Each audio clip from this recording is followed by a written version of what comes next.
시청자 여러분 안녕하십니까? 건강한 생활 습관을 지켜드리는 후기 건강 뉴스 시작하겠습니다. 혈압과 혈당 관리가 이루어지면 치매 발병 위험을 낮출 수 있는 것으로 나타났습니다.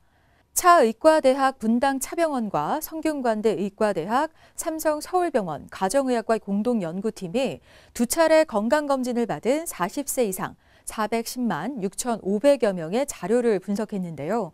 혈압이 계속 높게 나타난 그룹에서는 두 번의 검진에서 치매 위험이 16% 증가했지만 혈압을 관리한 그룹은 두 번째 검진에서 치매 위험이 13% 늘어나는 데 그쳤습니다. 또 혈당이 지속적으로 높은 그룹의 치매 위험은 27% 늘어났지만 혈당 정상 그룹에서는 5% 증가한 것으로 조사됐습니다. 연구팀은 대사증후군이 있는 환자라며 적극적 건강관리를 통해 치매를 예방하기 위한 노력을 생활화해야 한다고 설명했습니다. 초음파 검사는 다양한 질병 진단에서 활용되고 있죠. 갑상선암 검진에서도 자주 사용이 되는데요. 증상이 없는 일반인이 예방 차원에서 초음파 검사를 받는 건 적기 치료가 가능하고 또 갑상선 암으로 인한 사망을 막을 수 있다는 기대가 있기 때문입니다. 하지만 갑상선암 검진에서는 초음파를 이용한 검사가 기대만큼 사망률을 낮추는 데 효과를 보이지 않는다는 분석이 제시됐습니다. 국립암센터 연구팀은 갑상선암 사망자 100여 명과 일반인 1,100여 명을 대상으로 대조 연구를 진행한 결과 갑상선암의 치료 경과 등에 있어 초음파 검사를 통한 긍정적 효과는 관찰되지 않았다고 밝혔습니다. 연구팀은 초음파 검사를 이용한 갑상선암 검진은 과진단 등 이미 알려진 위해뿐 아니라 효과성마저 없는 것으로 입증됐다며 갑상선 문제가 없는 건강한 성인의 경우 갑상선암 검진을 목적으로 초음파 검사를 받을 필요가 없다고 전했습니다. 20, 30대 젊은 층도 혈액 속 지방 성분이 많은 고지혈증이 있으면 심혈관 질환 발생 위험이 커져 주의가 필요하다는 연구 결과가 나왔습니다.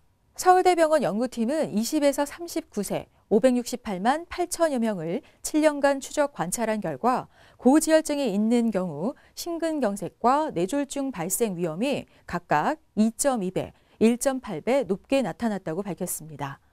연구팀은 젊은 층은 약물 치료에 소극적이고 고지혈증을 대수롭지 않게 여기는 경향이 있다며 젊더라도 고지혈증 진단을 받으면 식이 및 운동 습관을 적극적으로 개선해야 한다고 강조했습니다.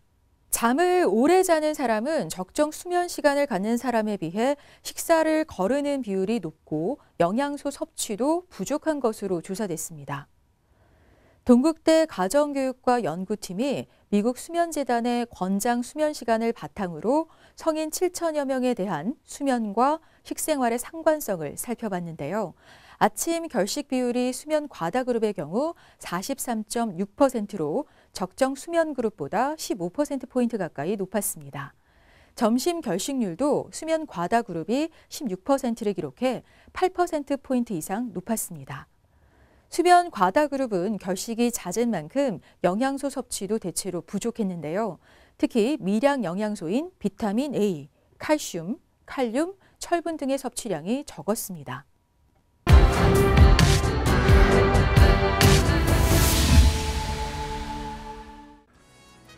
지방은 우리 몸이 필요한 에너지를 생성하는 이 대사활동 과정에서 반드시 필요한 영양소입니다. 부족하면 피부가 건조해지고 머릿결이 손상될 수 있습니다. 그런데 항상 지나쳐서 문제가 됩니다. 필요 이상으로 많은 지방 성분은 이 혈관벽에 쌓여서 혈액 운반을 막거나 염증을 일으킬 수도 있는데요. 이런 상태에 놓인 걸 두고 우리는 고지혈증이라고 부릅니다. 고지혈증은 특히 우리의 생활 습관과 밀접한 관련이 있는데요. 체내 지방 성분을 관리하지 않으면 고지혈증에 이어 더 큰 화를 부를 수 있는 만큼 주의가 필요합니다. 대표적 혈중 지방 성분으로 콜레스테롤이 있습니다. 콜레스테롤 하면 부정적 영향을 먼저 떠올리는 분들이 많은데요. 실은 세균 독소를 중화하고 세포를 감싸는 막을 구성하는 데 결정적인 역할을 하는 고마운 존재입니다. 지방인 콜레스테롤은 혈액 속을 이동하기 위해 단백질과 결합체를 이루는데요. 단백질보다 지방 함량이 더 높은 저밀도 지단백질과 결합한 것이 LDL 콜레스테롤이고, 반대로 단백질이 많은 고밀도 지단백질과 결합한 것을 HDL 콜레스테롤이라고 부릅니다. LDL이 혈액을 타고 콜레스테롤을 신체 곳곳에 전달하는 집배원이라면, HDL은 그렇게 배분하고 남아도는 콜레스테롤을 수거해 제거하는 청소부입니다. 그러나 너무 많은 콜레스테롤은 오히려 몸을 망치는데요. 특히 혈관벽에서 쉽게 산화되는 LDL 콜레스테롤은 수치가 높을 경우 혈전, 즉 피떡 등을 만드는 등 각종 부작용을 일으킵니다. 이른바 좋은 콜레스테롤로 불리는 HDL 콜레스테롤도 무조건 높다고 좋은 건 아닙니다. HDL 콜레스테롤이 정상 수준의 3배 이상을 넘어서면 사망률이 증가한다는 연구 보고가 있습니다. HDL 콜레스테롤의 경우 성인 남성이 데시리터당 40에서 60mg, 여성은 50에서 70mg 이상이어야 정상 수준입니다. LDL 콜레스테롤은 데시리터당 130mg 이하로 유지하는 게 좋습니다. 그리고 한 가지 더, 콜레스테롤과 함께 중성지방도 신경을 써야 하는데요. 중성지방은 평소 신체활동 에너지로 쓰이지만 이 역시 과하면 해로운 콜레스테롤이 혈관에 쌓이는 것을 부추기는 작용을 합니다. 콜레스테롤과 중성지방의 이 같은 역기능이 반복되면 고지혈증으로 이어집니다.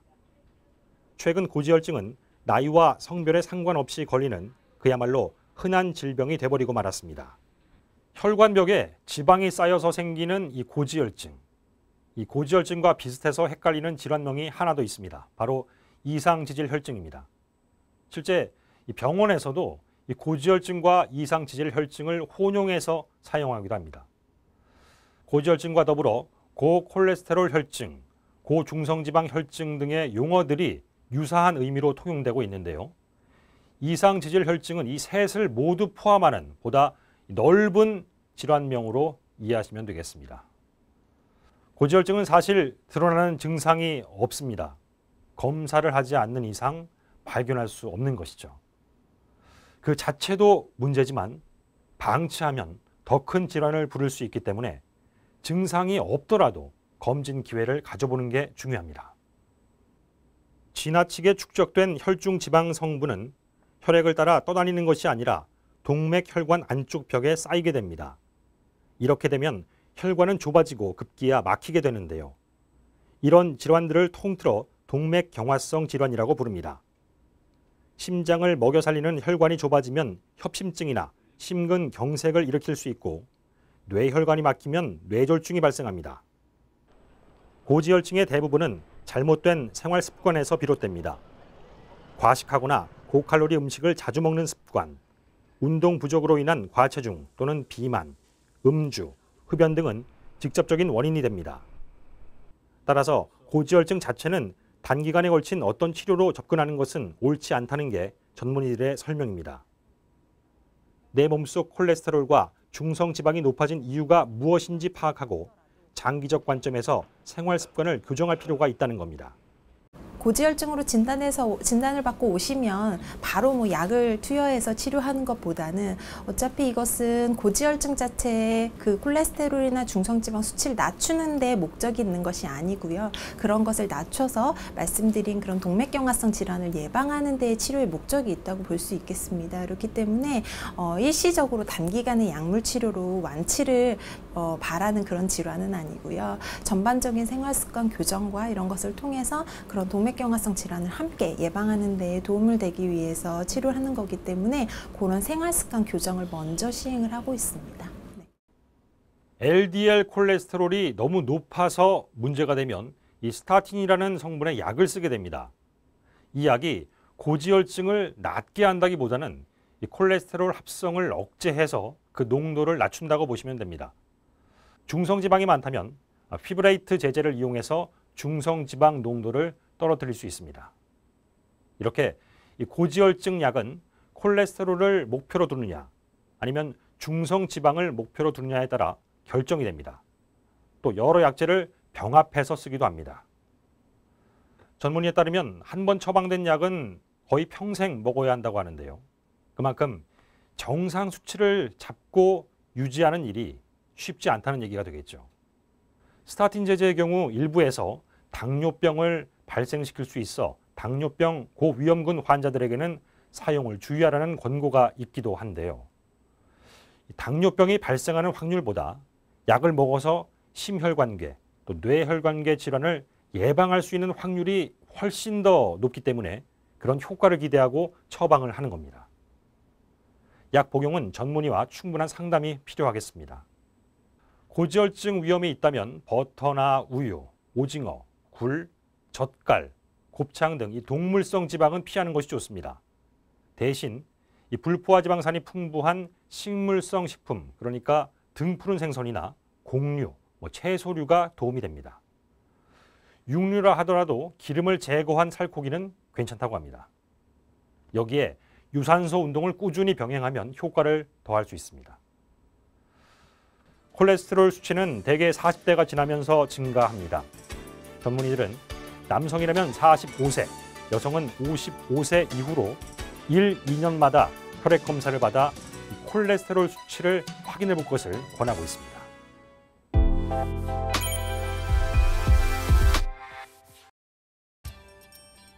최근 선진국형 부인 종양인 자궁 내막암 환자가 증가하고 있는데요.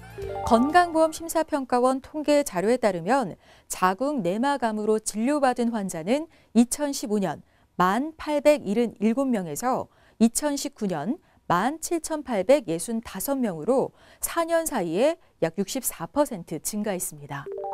특히 20, 30대 자궁 내막암 환자가 빠르게 증가하고 있는데요. 이 문제는 결혼이나 출산을 계획하는 경우가 많은 연령대여서 암 치료는 물론 가입력을 유지하는 치료법에 대한 요구가 커지고 있습니다. 자궁 내막은 자궁의 가족 안쪽 면으로 임신 시 수정란이 착상하는 얇은 막을 의미합니다. 자궁 내막은 호르몬의 영향으로 한 달에 한 번씩 두꺼워졌다가 얇아지는 과정을 반복하는데요. 이렇게 두꺼워진 내막 조직이 떨어져 나가면서 생리가 발생합니다. 이 자궁 내막에 비정상적인 암세포가 발생하는 질환이 자궁 내막암입니다.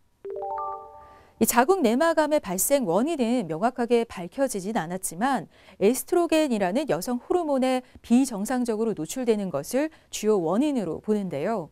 에스트로겐이 체내에 과도하게 쌓이면 자궁 내막 세포의 증식이 촉진되면서 암을 유발하는 돌연변이 세포가 생길 확률도 커지기 때문입니다. 일산차병원 부인종양센터 이철민 교수는 추경이 12세 이전으로 빠르거나 폐경이 51세 이후로 늦은 경우, 무혈경 상태가 길어지는 경우, 출산 경험이 없는 경우, 비만, 여성 호르몬에 영향을 줄 수 있는 약물을 장기 투여한 경우에는 자궁 내막암이 발생할 가능성이 높아지기 때문에 병원을 찾아 부인과 검진과 초음파를 받아보는 것이 좋다고 조언했는데요. 또한 유전적 요인도 자궁 내막암 발생에 영향을 줍니다. 가족 중에 자궁 내막암이나 대장암 등의 가족력이 있는 경우에는 자궁 내막암 발생 가능성이 높아지는데요. 유전성 암종이 확인된 경우에는 면밀한 추적 검사가 필요하며 예방적 수술을 고려하는 것도 좋습니다. 이 자궁 내막암은 식생활이 서구화된 선진국 여성들에게 발생 빈도가 높은 것으로 알려져 있으며 주로 55세 이후에 늦은 나이에 나타나는데요. 하지만 최근에는 젊은 자궁 내막암 환자들이 증가하고 있습니다. 건강보험심사평가원 자료에 따르면 자궁 내막암으로 병원을 찾는 환자는 전 연령대에서 증가했는데요. 특히 20대는 2015년에서 2019년 145명에서 403명으로 약 2.7배, 30대 또한 799명에서 1,529명으로 약 1.9배 증가했습니다. 이는 20, 30대 환자 증가폭이 2배에 이르는 것으로 젊은 여성도 자궁 내막암에서 자유롭지 않음을 보여주고 있습니다. 자궁 내막암 환자의 약 90%는 폐경 전 월경 과다나 폐경 전후에 비정상적인 질 출혈 등의 부정 출혈을 겪는데요. 또한 드물기는 하지만 자궁 내막암이 자궁 밖이나 다른 장기에 전이된 경우에는 골반 압통이나 하복통, 혈뇨, 빈뇨, 변비, 직장 출혈, 요통 등의 증상이 있을 수가 있습니다. 이 자궁 내막에 이상이 관찰되는 경우에는 자궁 내막 소파술 또는 자궁 경화 조직 검사로 이 내막암의 유무를 판별하는데요. 자궁 내막암의 치료로는 자궁과 양측 난소, 난관을 절제하는 수술적 방법이 권고되며 수술 후의 위험 인자에 따라 방사선 치료 또는 병기의 정도에 따라 항암 치료가 시행이 됩니다.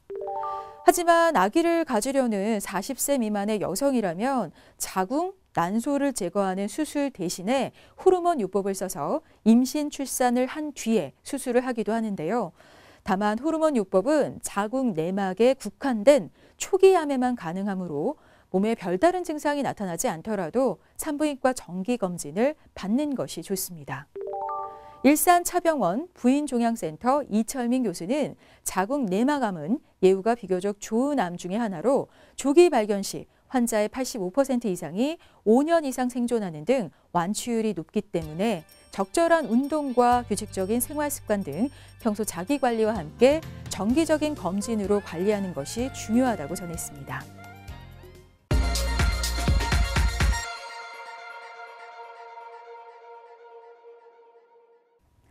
목이 칼칼하고 텁텁한 날이면 소금물로 입안을 헹구는 분들 계시죠?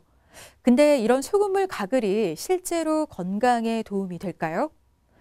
이 소금은 살균과 소독 효과가 있어 기관지의 세균을 죽이고 염증을 줄여준다고 합니다.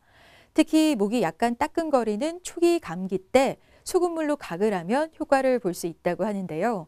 다만 소금물의 농도가 너무 진하면 점막이 손상될 수 있어 농도를 3% 정도로 맞춰야 하고요. 소금물 대신 생리식염수를 사용하는 것도 좋습니다. 오늘 푸키 건강 뉴스는 여기서 마칠게요. 고맙습니다.